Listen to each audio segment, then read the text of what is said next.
वो नहीं था ऐसे हो गया। और इसलिए अपने वाले के जाने का दुख और भविष्य में खड़े होने वाली समस्याओं की चिंता, ऐसी दुविधा में तो परामर्श देना, सलाह देना, इसके बजाय पहले तो सांत्वना देना। लेकिन ये सांत्वना के परे दुख है। इसमें तो अपने को अपने आप को ही संभालना पड़ता है। हम अपनी संवेदना बता सकते, बता रहे हैं, और यहां पर्दे पर केवल कोरी संभावना नहीं बता रहे। संघ के स्वयंसेवक सर्वदूर इस परिस्थिति में समाज की जो भी आवश्यकता है उसकी पूर्ति करने के लिए अपने अपने क्षमता के अनुसार सक्रिय है। परंतु ये कठिन समय है। अपने लोग चले गए, उनको ऐसे असमय चले जाना नहीं था, परंतु अब गए, अब तो कुछ नहीं कर सकते। अब जो परिस्थिति है उसमें हम हैं, और जो चले गए वो तो एक तरह से मुक्त हो गए। उनको इस परिस्थिति का सामना अब नहीं करना है, हमको करना है। पीछे हम लोग हैं, हमको अपने आप को और अपने सबको सुरक्षित रखना है। और इसलिए हमको नेगेशनिज्म नहीं चाहिए। कुछ नहीं हुआ, सब कुछ ठीक है, ऐसा हम नहीं कह रहे। परिस्थिति कठिन है, दुखमय है, मनुष्य को व्याकुल करने वाली है, निराश करने वाली है। लेकिन ये परिस्थिति है, इसका स्वीकार करते हुए हम अपने मन को निगेटिव नहीं होने देंगे। हमको अपने मन को पॉजिटिव रखना है, शरीर को कोरोना निगेटिव रखना है और मन को पॉजिटिव रखना है। उस दृष्टि से इस श्रृंखला में मेरे पूर्व वक्ताओं ने बहुत सटीक, संपूर्ण ऐसी परामर्श की बात रखी है, स्पष्ट रखी है, सरल भाषा में रखी है, अनुभूति के आधार पर रखी है। मन की दृढ़ता की बात उन्होंने की है। कोरोना प्रतिकार के अपने प्रयासों की गति बढ़ाने की, उन प्रयासों को वैज्ञानिकता के आधार पर स्थापित करने की, सामूहिकता से काम करने की, एकता की, उसी प्रकार सत्य को पहचानते हुए, स्वीकारते हुए उसके आधार पर काम करने की बात कही है। अपने आप को ठीक रखना और समाज की सेवा करना, चिंता करना, इसका आग्रह उन्होंने किया है। वही बातें मुझे भी बतानी है, मैं अपनी भाषा में बताऊंगा, क्योंकि वो अनुभूत बातें हैं। मुख्य बात मन की है। पहली, मन अगर हमारा थक गया, हार गया, तो हम तो जैसे किसी सांप के सामने चूहा एकदम निष्क्रिय होकर, कुछ भी न करते हुए लूला होकर बैठ जाता है, कुछ करता ही नहीं अपने बचाव के लिए। ऐसी समस्या के सामने हमारी स्थिति हो जाएगी। ऐसी हमको होनी नहीं देनी है और ऐसी हमारी स्थिति नहीं है।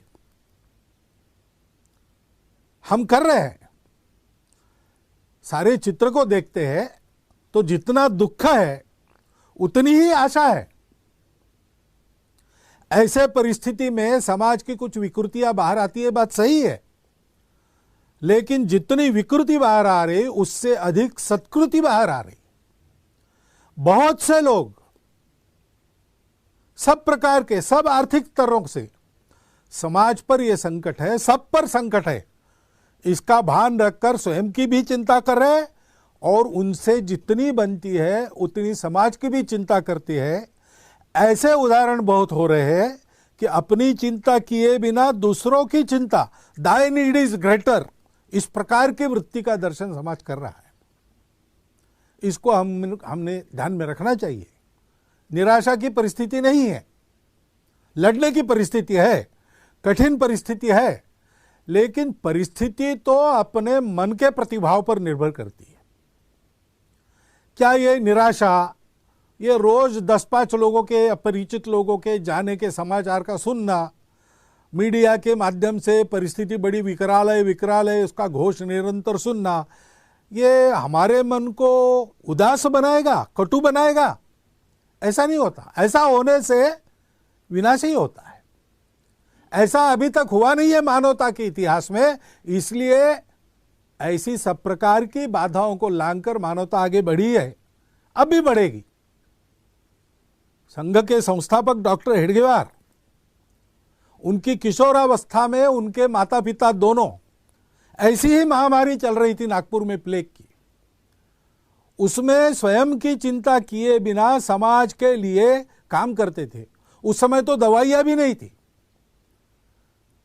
अगर समाज की चिंता करेंगे तो निश्चित रूप से हम पर भी गाज गिरेगी, ये मानकर चलना पड़ता था। ऐसे समय में प्लेग के रोगियों की सेवा करते करते एक ही दिन में दोनों चले गए। डॉक्टर हेडगेवार किशोर आयु के थे, उस समय डॉक्टर नहीं बने थे, केशव कहे जाते थे। उस संवेदनक्षम आयु में उनके मन पर परिणाम क्या हुआ? क्या उनका जीवन आगे कटुता से भर गया, क्रोध से भर गया, निराश हो गए? ऐसा नहीं हुआ। इस वियोग के दुख के विष को पचाकर उन्होंने उसमें से संपूर्ण समाज के प्रति निरपेक्ष आत्मीयता का स्वभाव बनाया। जिनका जिनका उनके साथ संबंध आया है, विचारधारा से उनके हो न हो, लेकिन वो एक बात बता कहते हैं कि डॉक्टर हेडगेवार यानी स्नेह प्रेम, ऐसा उनका स्वभाव बना। जब विपत्ति आती है तो हमारी प्रवृत्ति क्या होती है? हम जानते हैं, हम भारत के लोग हैं, हम जानते हैं कि ये जीवन जरा मरण का चक्र चलते रहता है। मनुष्य एक न एक दिन जैसे पुराने कपड़े, मैले कपड़े छोड़कर नए कपड़े बदलता है, वैसे पुराना शरीर निरुपयोगी हो गया, उसको छोड़ देता है, दूसरे जन्म में आगे बढ़ने के लिए नया शरीर धारण करके आता है। ये जानने वाले हम लोग हैं। हमको ये बातें डरा नहीं सकती, निष्क्रिय निराश नहीं बना सकती।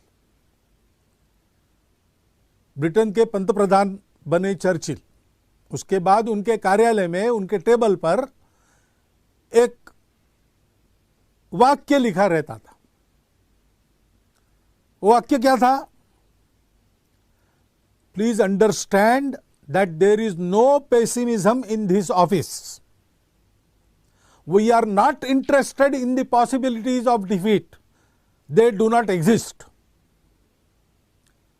हम हार की चर्चा में बिल्कुल रस नहीं रखते, क्योंकि हमारी हार नहीं होने वाली है। हमको जीतना है। संपूर्ण राष्ट्र को अपने उत्साह से, अपने वक्तृत्व से, अपने करने से चर्चिल ने इस मनस्थिति पर खड़ा किया कि चाहे जो हो, हम हारेंगे नहीं, हम शरण नहीं जाएंगे, हम जीतेंगे।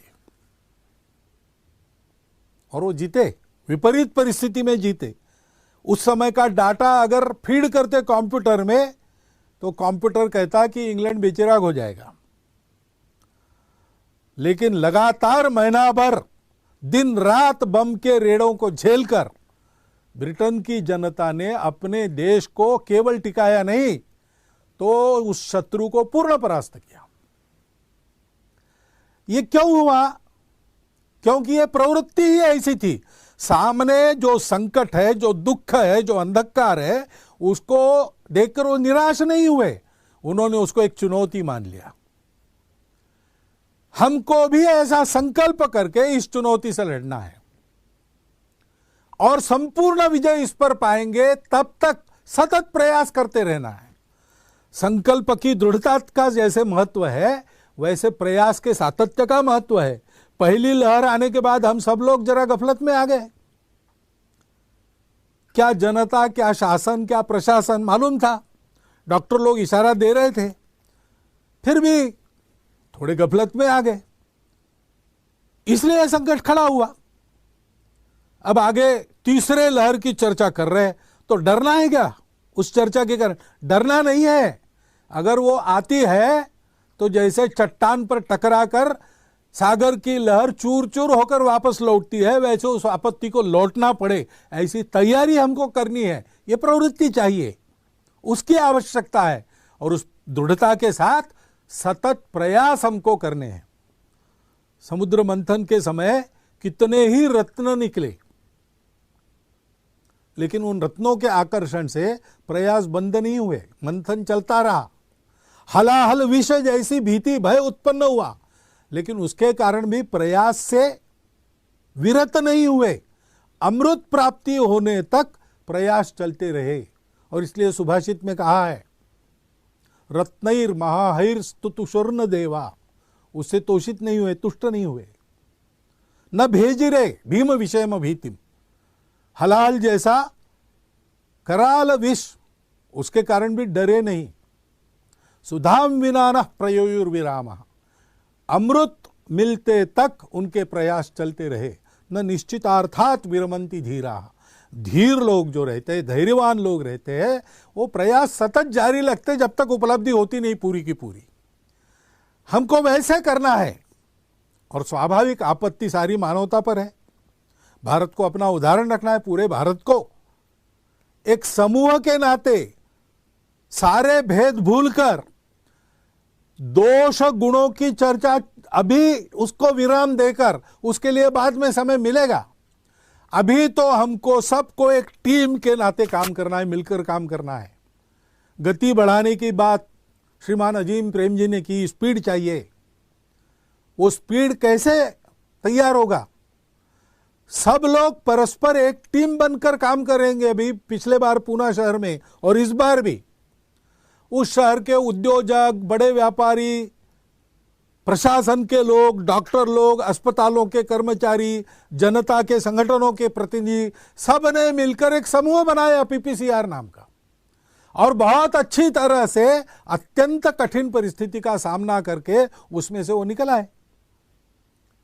सर्वदूर ऐसा सामूहिक प्रयास चलना चाहिए। देर से जागे तो कोई बात नहीं, सामूहिकता के बल पर अपनी गति बढ़ाकर हम ये जो सारा अंतर पड़ा है, बैकलॉग है, उसको भर के आगे निकल सकते हैं। निकलना चाहिए। कैसे करना? पहले तो अपने आप को ठीक रखना, और ठीक रखने के लिए पहली बात है संकल्प की दृढ़ता, प्रयास का सातत्य, धैर्य। प्रयत्न करने से एकदम परिणाम नहीं होता, थोड़ा देर लगता है परिणाम आने को, तब तक धैर्य रखना पड़ता है, लगे रहना पड़ता है। दूसरी बात है सजगता। हम सजग रहे तो बहुत अच्छा बचाव सजगता के कारण ही हो सकता है। और सक्रियता, सजगता के पहलू है स्वयं सजग रहना। क्या व्यायाम करना, उसके बारे में बताया है। प्राणायाम का उल्लेख हुआ है, ओंकार का उल्लेख हुआ है, दीर्घ श्वसन का उल्लेख हुआ है। अन्य भी जो व्यायाम अपने शरीर की प्रतिकार शक्ति, श्वसन की क्षमता, प्राणों की तेजस्विता बढ़ाने वाले, वो मन को भी बनाते हैं। ऐसे व्यायाम है, सूर्य नमस्कार जैसे हम कर सकते हैं, हमको करना चाहिए। सीखने को तो आजकल मिलता है, प्रत्यक्ष कहीं जाकर सीखने की आवश्यकता नहीं, ऑनलाइन सीखने की भी आजकल व्यवस्था हो गई है। और इन बातों को समझने वाले, सिखाने वाले तो आजकल अभ्यास के कारण आसपास भी मिलते हैं। बहुत कठिन क्रियाएं नहीं है, उसको करना। आहार ठीक रखना, शुद्ध स्वच्छ सात्विक आहार करना, शरीर की ताकत को बढ़ाने वाला आहार करना, उसके बारे में भी बहुत सारी जानकारी इंटरनेट पर आपको मिलती है। लेकिन जानकारी के बारे में ध्यान रखना। जो कहा गया कि वैज्ञानिकता का आधार लेना चाहिए, वैज्ञानिकता क्या है? परीक्षा करके लेना। कोई कहता है इसलिए वो ठीक है, ऐसा नहीं है। टेक्स्ट बुक में लिखा है इसलिए सबको लागू होगा, ऐसा भी नहीं है। नया है इसलिए ठीक है, पुराना है दकियानुसी है, ऐसा भी नहीं है। और पुराना है इसलिए ठीक है और नया है इसलिए बेकार है, ऐसा भी नहीं है। जो भी आ रहा है उसको परख के लेना चाहिए। तज्ञ लोग, आप्त लोग, हमारा स्वयं का अनुभव और उसके पीछे का वैज्ञानिक तर्क, इसकी परीक्षा करनी चाहिए। पुराण नित्य वन साधु सर्वम न चापि काव्यम नवम इति अवध्यम संतः परीक्षान्यतरत भजन्ते मूढ़ पर प्रत्ययने बुद्धि। हमारे तरफ से बेसिर पैर की कोई बात समाज में न जाए और बेसिर पैर की कोई बात समाज में चल रही तो उसके बलि हम न बने, इसकी चिंता करनी है। आयुर्वेद अपना एक सिद्ध शास्त्र है, उसके अनेक नुस्खे हैं, अनुभूत है, परंपरा में चल रहे हैं। आयुर्वेद का तर्क उसके पीछे है, उसका उपयोग करने में कोई दिक्कत नहीं, लेकिन आयुर्वेद के नाम पर कई बातें ऐसी चलती रहती है। कोई बताने वाला व्यक्ति उसको उसका लाभ होता होगा तो हो, लेकिन सबके लिए बताने लायक वो बातें तब तक नहीं है जब तक वो इस वैज्ञानिकता के तर्क के आधार पर, लंबे अनुभव के इतिहास के आधार पर और शास्त्रों के आधार पर सही नहीं उतरती। और इसलिए सावधानी रखकर ऐसे उपचार और आहार का सेवन करना, विहार का भी ध्यान रखना। युक्ताहार विहारस्य युक्त कर्मसु चेष्टसु। शरीर को मन को अशक्त बनाने वाले कर्मों को छोड़ दीजिए, खाली रहना बंद कीजिए, खाली मत रहिए, कुछ ना कुछ नया सीखिए, अपने परिवार के साथ गपशप कीजिए, अपने बच्चों को अधिक अच्छा समझिए, अपने बच्चे हमको अधिक अच्छा समझे, ऐसा संवाद कायम करें। कई बातें हैं, कुटुंब को भी प्रशिक्षित किया जा सकता है, ऐसा समय हमारे पास मिला है, उसका उपयोग कीजिए, खाली नहीं रहना। और युक्त आहार विहार में मुखाच्छादन पहनना, मास्क का उपयोग करना, इसकी दक्षता ये अनिवार्य है। पर्याप्त अंतर पर रहकर एक दूसरे से संबंध रखना आवश्यक है, अनिवार्य है। वैसे ही स्वच्छता का पालन करना, सैनिटाइजेशन करते रहना, सारी बातें मालूम है हमको। अनदेखी होती है, असावधानी होती है, और जब सावधानी हटती है तब दुर्घटना घटती है।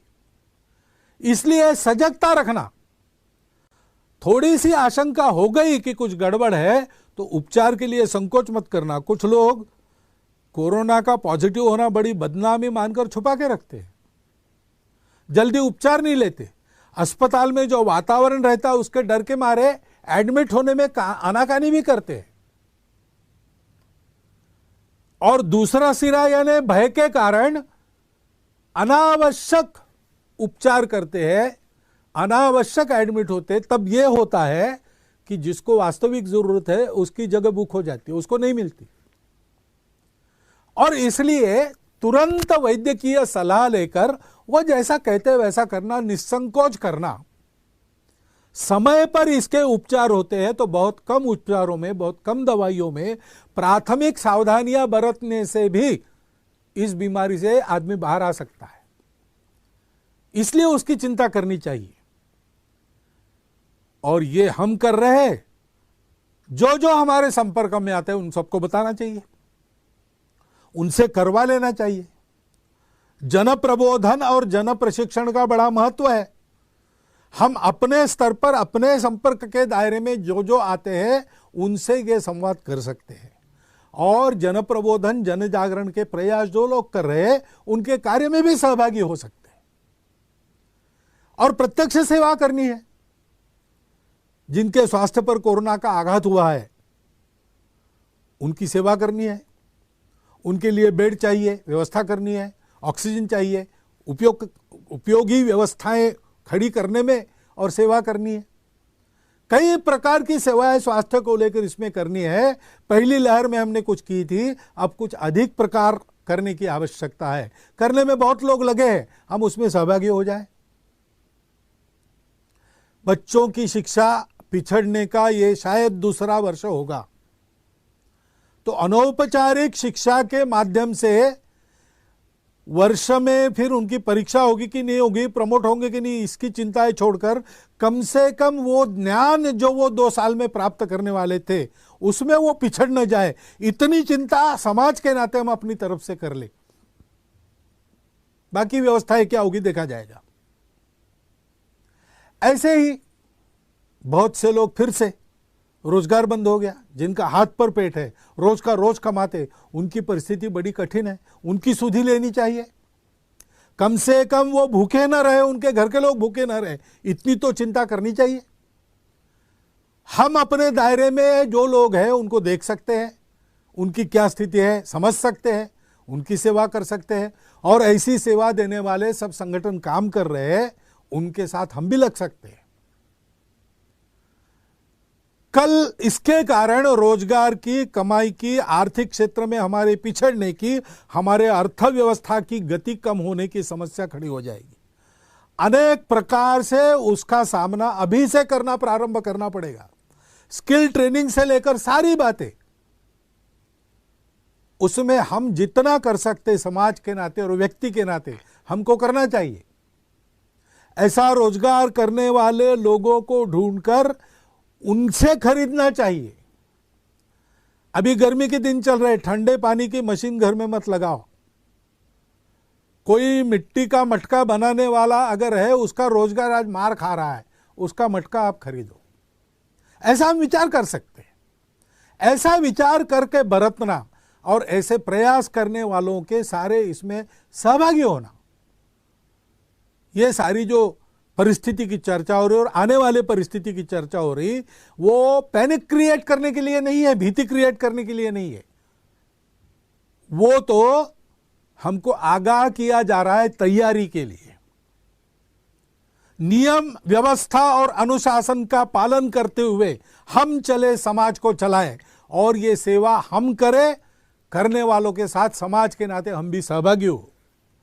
ऐसा हम करेंगे तो हम आगे बढ़ेंगे। हमें जीतना है, हमारा संकल्प है। कुछ बात है कि हस्ती मिटती नहीं हमारी, ऐसा हमारा देश है। तो इतने साल में मिटा नहीं, इतने भयानक संकटों को झेलकर मिटा नहीं, तो होगी महामारी, विश्वव्यापी होगी, बड़ा छुपा शत्रु होगा, बड़ा रूप बदलने वाला होगा, कठिन जंग लड़नी होगी, लेकिन लड़नी ही होगी और जीतनी ही होगी। हम जीतेंगे, ये हमारा दृढ़ संकल्प है। परिस्थिति आई है, वो हमारे सद्गुणों की परख करेगी, हमारे दोषों को भी दिखा देंगी, दोषों को दूर करके सद्गुणों को बढ़ा के ये परिस्थिति हमको प्रशिक्षित करेगी। ये हमारी धैर्य की परीक्षा है। ये धैर्य, ये महत्व की बात है। एक वाक्य का आप स्मरण रखिए, success is not final, failure is not fatal. यश अपयश का खेल चलते रहता है। Success is not final, failure is not fatal. The courage to continue is the only thing that matters. यूनान, मिस्र, रोमा सब मिट गए जहां से, कुछ बात है कि हस्ती मिटती नहीं हमारी, ऐसा हम कहते हैं। तो उस हस्ती में हमारा सत्य का साक्षात्कार हमारे पूर्वजों ने जो हमको सौंपा, और पीढ़ी दर पीढ़ी उस सत्य का आचरण करने वाली संस्कृति दी, वो संस्कृति और हमारा इस यशापयश के आघातों में उनको पचाकर आगे बढ़ना, यश को भी पचाना, अपयश को भी पचाना, और करेज टू कंटिन्यू, उस धैर्य की प्रवृत्ति के साथ सत्य प्राप्त होने तक सतत प्रयास का दृढ़ संकल्प रखते हुए आगे बढ़ना, ये बात है, वो बात हमारी है। उसके बल पर हम जीतेंगे, उसका प्रदर्शन हम सब लोग करें, ये परिस्थिति की मांग है। हमको अपने समाज के ज्येष्ठों का परामर्श इसके पहले के सब व्याख्यानों में मिला है, उसका यह अर्थ हृदयंगम करके हम प्रयासों में लग जाए। निराशा का कोई कारण नहीं, हम जीतेंगे, ये बात निश्चित है। सजग रहना पड़ेगा, सक्रिय रहना पड़ेगा, इतनी ही बात ध्यान में रखनी है। इतनी बात आपके सामने रख के मैं अपने निवेदन को विराम देता हूं। बहुत बहुत